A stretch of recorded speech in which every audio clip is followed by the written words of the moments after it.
آج کی تراویح میں دوبارہ سے آپ کو خوش آمدید کہتا ہوں، اور آج جو ہم گفتگو کر رہے ہیں یہ ابتدائی پروگرام ہے، تعارفی پروگرام ہے اس پورے پروگرام کا جو ہم رمضان میں کریں گے۔ انشاءاللہ ہر روز ہم ایک پارہ یا سوا پارہ یا کچھ حصہ جو آپ تراویح میں سننے کے لیے جا رہے ہیں اس کا خلاصہ اور اس کے بیشتر حصے کا اردو ترجمہ آپ کو سنائیں گے تاکہ آپ اس پیغام کو سمجھیں۔ یہ سارا کام ہم اس لیے کر رہے ہیں کہ ہم قرآن مجید کو سمجھیں۔ قرآن مجید کو سمجھنے کے لیے اس حقیقت کو اس کی جاننا اور ماننا ضروری ہے جو حضرت محمد مصطفیٰ صلی اللہ علیہ وسلم نے پیش کی ہے اور خود یہ قرآن پیش کرتا ہے۔ ہم سب جانتے ہیں کہ زمین اس کائنات کا ایک چھوٹا سا حصہ ہے۔ کتنا چھوٹا؟ اس کو جب آپ یہ جانیں گے اور آپ جانتے ہیں کہ کتنی اربہ کھربوں کہکشائیں ہیں، کتنے ستارے اور سیارے ہیں جو زمین سے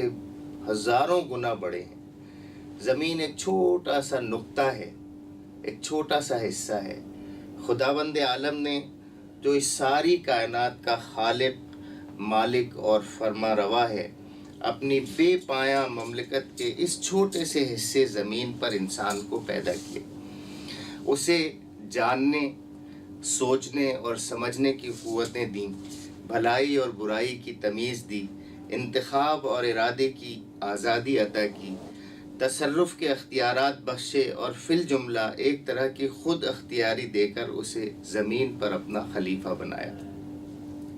اس منصب پر انسان کو فائز کرتے وقت خداوند عالم نے اچھی طرح اس کے کان کھول کر یہ بات اس کے دل و دماغ میں بٹھا دی تھی کہ تمہارا اور تمام جہان کا مالک، معبود اور حاکم میں ہوں۔ میری اس سلطنت میں نہ تم خود مختار ہو، نہ کسی دوسرے کے بندے ہو، اور نہ میرے سوا کوئی تمہاری اطاعت و بندگی اور پرستش کا مستحق ہے۔ دنیا کی یہ زندگی جس میں تمہیں اختیارات دے کر بھیجا جا رہا ہے،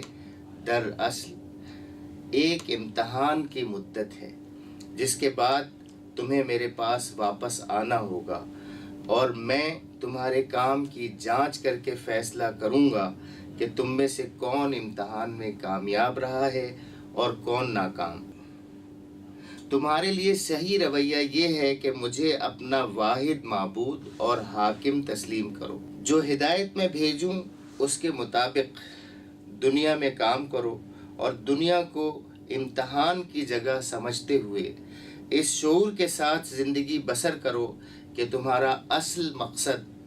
میرے آخری فیصلے میں کامیاب ہونا ہے۔ اس کے برعکس تمہارے لیے ہر وہ رویہ غلط ہے جو اس سے مختلف ہو۔ اگر پہلا رویہ اختیار کرو گے جسے اختیار کرنے کے لیے تم آزاد ہو تو تمہیں دنیا میں اطمینان اور سکون حاصل ہوگا، امن حاصل ہوگا، اور جب میرے پاس پلٹ کر آؤ گے تو میں تمہیں ابدی راحت و مسرت کا وہ گھر دوں گا جس کا نام جنت ہے۔ اور اگر دوسرے رویے پر چلو گے جس کے چلنے کے لیے بھی تم آزاد ہو تو دنیا میں تم کو فساد، بے چینی اور دہشت کا مزہ چکھنا ہوگا، اور دنیا سے گزر کر عالم آخرت میں جب آؤ گے تو ابدی رنج و مصیبت کے اس گڑھے میں پھینک دیے جاؤ گے جس کا نام دوزخ ہے۔ یہ بات سمجھانے کے بعد مالک کائنات نے نوع انسانی کو زمین میں جگہ دی، اور اس نوع کے اولین افراد یعنی ہمارے ماں باپ آدم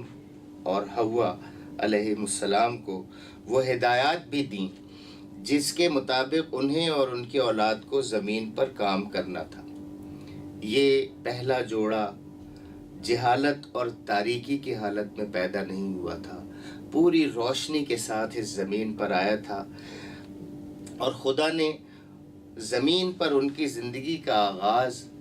پوری ہدایت کے ساتھ، روشنی کے ساتھ کیا تھا۔ وہ حقیقت سے واقف تھے، انہیں ان کی زندگی کا قانون بتا دیا گیا تھا، ان کا طریق زندگی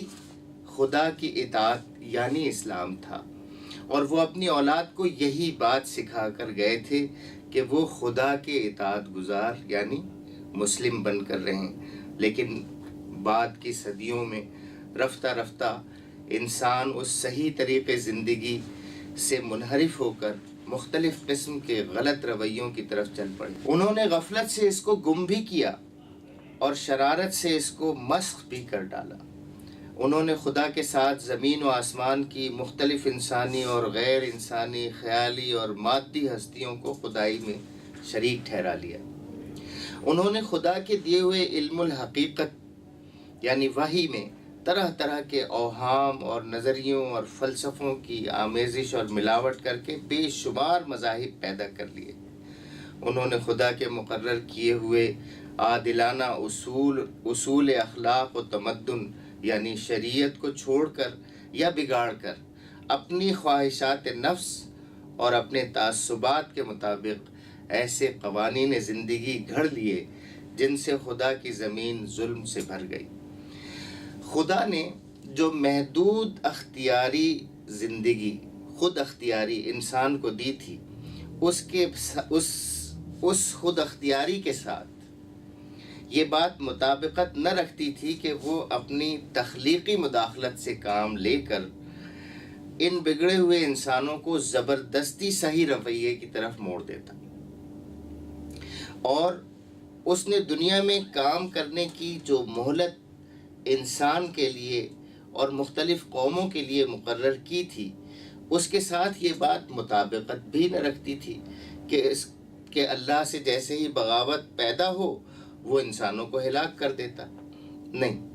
اس کے برعکس اس نے ابتدائے انسانیت سے جب آدم اور حوا کو زمین پر بھیجا تھا تو اسی وقت کہہ دیا تھا کہ تمہیں میری طرف سے ہدایت پہنچے گی، تو یہ انسان کی ہدایت کا ذمہ بھی اس نے لیا، اور انسانوں میں جو لوگ صالح تھے، نیک تھے اور اس ہدایت پر عمل پیرا تھے جو حضرت آدم علیہ السلام انہیں دے کر گئے تھے، دین اسلام، انہی میں سے لوگوں کو منتخب کر کے اپنے پیغام ان کے پاس بھیجے اور انہیں انسانوں کی ہدایت پر مامور کیا۔ یہ پیغمبر مختلف قوموں اور مختلف ملکوں میں اٹھتے رہے۔ لِكُلِّ قَوْمٍ ہاد، قرآن ہمیں بتاتا ہے کہ تمام اقوام میں پیغمبر بھیجے گئے، ہدایت دینے والے بھیجے گئے۔ ہزارہا برس تک ان کی آمد کا سلسلہ چلتا رہا، ہزارہا کی تعداد میں وہ مبعوث ہوئے۔ ان سب کا ایک ہی دین تھا، یعنی وہ صحیح رویہ جو روز اول ہی انسان کو بتا دیا گیا تھا۔ وہ سب ایک ہی ہدایت کے پیرو تھے، یعنی اخلاق و تمدن کے وہ ازلی و ابدی اصول جو آغاز ہی میں انسان کے لیے تجویز کر دیے گئے تھے، اور ان سب کا ایک ہی مشن تھا، یعنی یہ کہ اس دین اور اس ہدایت کی طرف اپنے طرح کے انسانوں کو دعوت دیں، پھر جو لوگ اس دعوت کو قبول کر لیں انہیں منظم کر کے ایک ایسی امت بنائیں جو خود اللہ کے قانون کی پابند ہو اور دنیا میں قانون الہی کی اطاعت قائم کرنے اور اس قانون کی خلاف ورزی روکنے کے لیے جدوجہد کرے۔ میرے عزیزو، ان پیغمبروں نے اپنے اپنے دور میں اپنے اس مشن کو خوبی کے ساتھ ادا کیا، مگر ہمیشہ یہی ہوتا رہا کہ انسانوں کی ایک بڑی تعداد نے تو ان کی دعوت کو قبول کرنے سے ہی انکار کر دیا، اور جنہوں نے اسے قبول کر کے ایک امت، ایک جماعت بننا قبول کیا، رفتہ رفتہ وہ خود بگڑتے چلے گئے، یہاں تک کہ ان میں سے بعض امتیں ہدایت الہی کو بالکل ہی گم کر بیٹھیں، اور بعض نے خدا کے ارشادات کو اپنی تحریفات اور آمیزشوں سے مسخ کر دیا، اور زمین ظلم اور فساد سے بھر گئی۔ آخر کار خداوند عالم کو انسان پر رحم آیا اور اس نے رحمت للعالمین سرکار دو عالم صلی اللہ علیہ وسلم کو اسی کام کے لیے مبعوث کیا جس کے لیے پچھلے انبیاء آتے رہے تھے، کہ مخاطب عام انسان بھی تھے اور پچھلے انبیاء کے بگڑے ہوئے پیرو بھی۔ سب کو صحیح رویے کی طرف دعوت دینا اور سب کو از سر نو خدا کی ہدایت پہنچا دینا، اور جو اس دعوت اور ہدایت کو قبول کریں انہیں ایک ایسی امت بنا دینا ان کا کام تھا جو ایک طرف خود اپنی زندگی کا نظام خدا کی ہدایت پر قائم کرے اور دوسری طرف دنیا کی اصلاح کے لیے جدوجہد کرے۔ اسی دعوت اور ہدایت کی کتاب یہ قرآن مجید ہے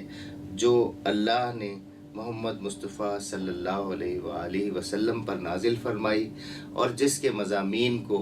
سمجھنے کی کوشش ہم آئندہ روزانہ کی بنیاد پر ہر روز کوئی ایک پارہ اور سوا پارہ کی شکل میں انشاءاللہ اس کا کچھ ترجمہ پڑھیں گے، اس کا کچھ مفہوم سمجھنے کی کوشش کریں گے۔ وآخر دعوانا ان الحمد للہ رب العالمین۔